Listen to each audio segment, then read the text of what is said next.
ओम छिन्नमस्ताय नमः। जय माता दी। आप सभी को गुप्त नवरात्रि के 5वें दिन की हार्दिक शुभकामनाएं। आज गुप्त नवरात्रि के 5वें दिन छिन्नमस्ता माता की पूजा की जाती है। छिन्नमस्ता देवी 10 महाविद्याओं में से एक है। इन्हें महाविद्याओं में प्रचंड नायिका के नाम से भी पूजा जाता है। मान्यता है कि ये शत्रु नाश की सबसे बड़ी देवी हैं। कुछ विद्वान तो यहाँ तक कहते हैं कि भगवान परशुराम ने भी इन्हीं विद्या के प्रभाव से अपार बल अर्जित किया था। भगवान शिव इनके कबंध हैं। देवी के स्वरूप पर दृष्टि डाले तो उनके एक हाथ में अपना खुद का मस्तक है और दूसरे हाथ में खड़ग धारण किए हुए हैं। देवी की आराधना से आयु, आकर्षण, धन और कुशाग्र बुद्धि मिलती है। रोग मुक्त और शत्रुनाशक के लिए माता छिन्नमस्ता की आराधना सर्वोत्तम लाभ देती है। पुराणों के अनुसार यह देवी प्राण तोषिनी है। इनका शुद्ध हृदय से विधिवत पूजा करने वाला व्यक्ति शत्रु बंधन से निश्चित ही मुक्ति प्राप्त कर लेता है। लेकिन यह ध्यान रहे कि माता की स्तुति करते समय सच्चे हृदय से करना है। दूसरे का नुकसान करने के लिए अगर आपने पूजा किया तो उसका उल्टा फल प्राप्त हो सकता है। इसीलिए कुछ अच्छे कार्य के लिए इनकी पूजा करनी चाहिए, दूसरे को नुकसान पहुंचाने के लिए नहीं। तो चलिए सुनते हैं माता छिन्नमस्ता की कथा। अगर आपको यह कथा अच्छी लगे तो इस वीडियो को लाइक करें और कमेंट बॉक्स में जय माता दी अवश्य लिखें। आपका कमेंट और लाइक हमारे लिए बहुत महत्वपूर्ण है। अगर आप हमारे चैनल पर नए हैं तो इसे सब्सक्राइब अवश्य करें। हिंदू धर्म में सभी देवताओं के अवतार की अलग अलग पौराणिक कथाएं प्रचलित है। 10 आदि शक्तियों में छठवां अवतार माता छिन्नमस्ता का माना गया है। छिन्नमस्ता माता को माता पार्वती का स्वरूप माना जाता है, जो कि काफ़ी उग्र रूप में रहती हैं। छिन्नमस्ता माता के एक हाथ में स्वयं का कटा हुआ सिर रखा है।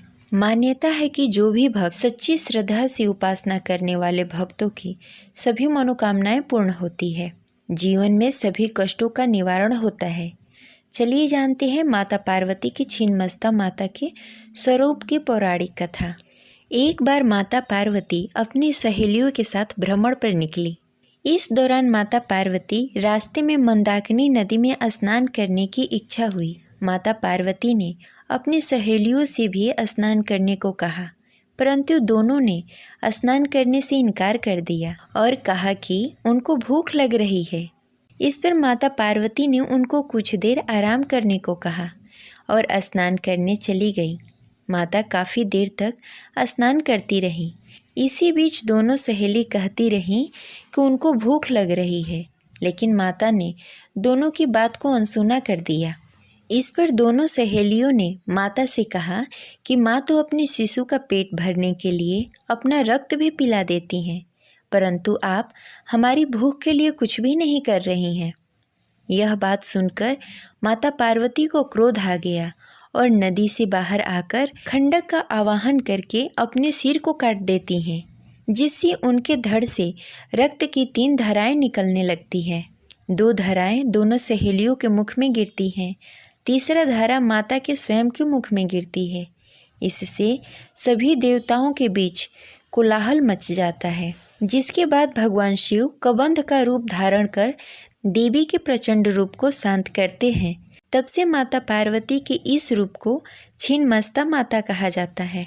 हिंदू पंचांग के अनुसार वैशाख मास के महीने में छिन्नमस्ता जयंती मनाई जाती है। वहीं गुप्त नवरात्रि में भी माता छिन्नमस्ता की पूजा उपासना की जाती है। सनातन शास्त्र में माँ को सर्वसिद्धि पूर्ण करने वाली अधिकाष्ठी कहा जाता है। माँ की श्रद्धापूर्वक पूजा करने से साधक की सभी मनोकामनाएं पूर्ण होती है। माँ को साधक को चिंता पूर्णी भी कहते हैं। इसका अर्थ यह है कि माँ चिंताओं को हर लेती हैं। ऐसी मान्यता है कि माँ के दरबार में सच्ची श्रद्धा और भक्ति के साथ जो भी भक्त जाते हैं उनकी मनोकामनाएं अवश्य पूर्ण होती है। ये रही आज की कथा। आपको कैसी लगी कमेंट बॉक्स में ज़रूर बताएं। मिलते हैं अगले वीडियो में, तब तक के लिए जय माता दी।